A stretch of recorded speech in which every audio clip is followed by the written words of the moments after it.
अरे भैया हमारे छोटे लल्ला साहब की शादी है, मैंने सोचा बड़े भाई साहब को कार्ड ही दिया हूँ। लो भाई कार्ड पकड़ो। और हाँ, शादी में सबको आना है, फुल परिवार फुल परिवार। हाँ भाई साहब फुल परिवार आएंगे। आप बैठो, मैं आपके लिए चाय नमकीन मंगवाता हूँ। अर्चना, नमकीन बिस्कुट लेके आओ मेहमानों के लिए। और आप लोग थोड़ा और बैठो, 1 मिनट में आपके लिए चाय लेके आता हूँ, ठीक है?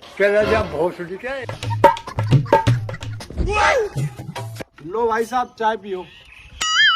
क्यों, इनने चाय तो दे दी, नमकीन तो इतनी दूर रख दी यार।